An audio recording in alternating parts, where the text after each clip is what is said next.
मी पंजाबडक आज आहे 22 मे 2025।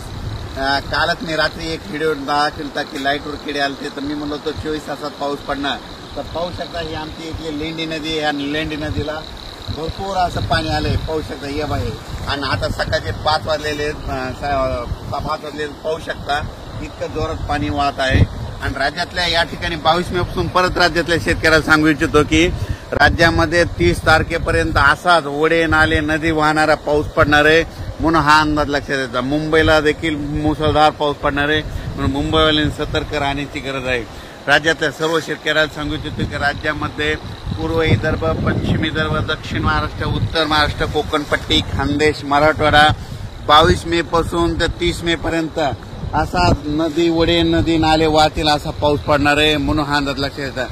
माझी सर्व शेतकऱ्याला विनंती की विजा कडकडत असताना झाडाखाली थांबू नका, त्याच्यानंतर विजा कडकडत असताना आपले पाळीव प्राणी झाडाखाली बांधू नका, कारण की झाडावर जास्त विजा पडतात, म्हणून हे अंदाज लक्षात येतात। नारळाच्या झाडावर देखील वीज पडते, म्हणून नारळाच्या झाडाखाली थांबू नका। मोबाईलचं नेट देखील बंद करा।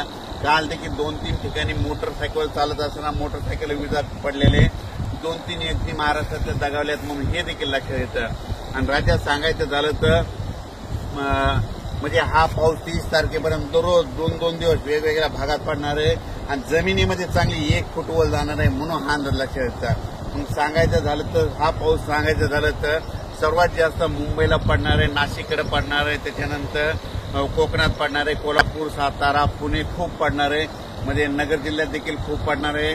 त्याच्यानंतर मुंबईकरांना सतर्क सांगू इच्छितो की तुमच्या मुंबईलाचं जनजीवन असं विस्कळीत होईल असा म्हणजे 27, 28, 29 देखील पाऊस पडणार आहे, म्हणून हा अंदाज लक्षात येतात। राज्यातल्या सर्व शेतकऱ्याला सांगू इच्छितो की तुम्ही तुमची स्वतःची काळजी घ्या, आपल्या पाळीव प्राण्यांची काळजी घ्या, म्हणून हा अंदाज लक्षात घ्यायचा।